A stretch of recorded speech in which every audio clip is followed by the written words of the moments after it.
জ্বালানি ও খনিজ সম্পদ। মাননীয় স্পিকার, ফ্যাসিবাদী সরকারের জ্বালানি খাতে দীর্ঘস্থায়ী ভুল নীতি, প্রাতিষ্ঠানিক অনিয়ম, অব্যবস্থাপনা, আমদানি নির্ভরতা জ্বালানি খাতকে গভীর সংকটে ফেলেছে।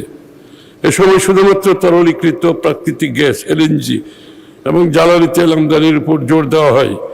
দেশের নিজস্ব স্থলভাগ ও বঙ্গোপসাগরে গ্যাস অনুসন্ধানে জ্বালানি তেল রিফাইনিং মজুদ সক্ষমতা বৃদ্ধিতে উদ্যোগ গ্রহণ করা হয়নি।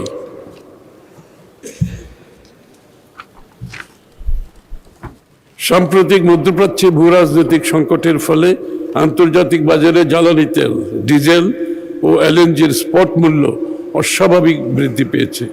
কিন্তু আমরা সাধারণ জনগণের কষ্টের কথা বিবেচনা করে বিপুল পরিমাণ ভর্তুকি প্রদান করেছি এবং জ্বালানি তেলের দাম সামান্য সমন্বয় করেছি। জ্বালানি তেলের দাম খুবই সামান্য সমন্বয় করেছি।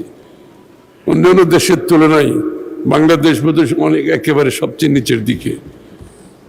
অন্যদিকে গ্যাসের সরবরাহ স্বাভাবিক ও মূল্য অপরিবর্তিত রেখেছি। গ্যাসের মূল্য কিন্তু এখন অপরিবর্তিত। অফশোর গ্যাস অনুসন্ধান আকর্ষণীয় করার জন্য দেশের স্বার্থ সমুন্নত রেখে model production sharing contract PSC সংশোধন,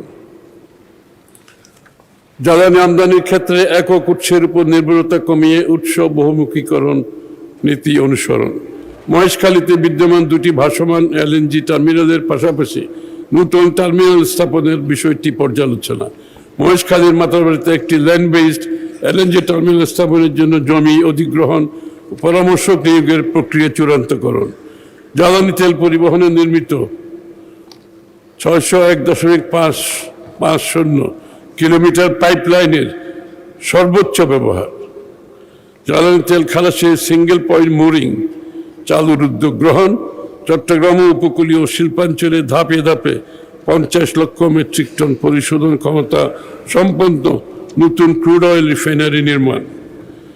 আমাদের বিশ্বাস, প্রস্তাবিত উদ্যোগসমূহের সফল বাস্তবায়ন দেশের জ্বালানি নিরাপত্তা নিশ্চিতে সহায়ক হবে। বিদ্যুৎ ও জ্বালানি খাতের গুরুত্ব বিবেচনায় এ খাতে 2026-27 অর্থবছরে এই মন্ত্রণালয়ের অনুকূলে মোট 17,345 কোটি টাকা বরাদ্দের প্রস্তাব করছে।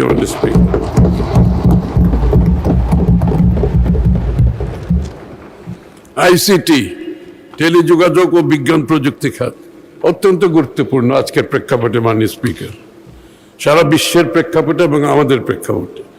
মাননীয় স্পিকার, বর্তমান বৈশ্বিক প্রেক্ষাপটে আইসিটি এবং টেলিকম একটি বিপুল সম্ভাবনাময় সেক্টর।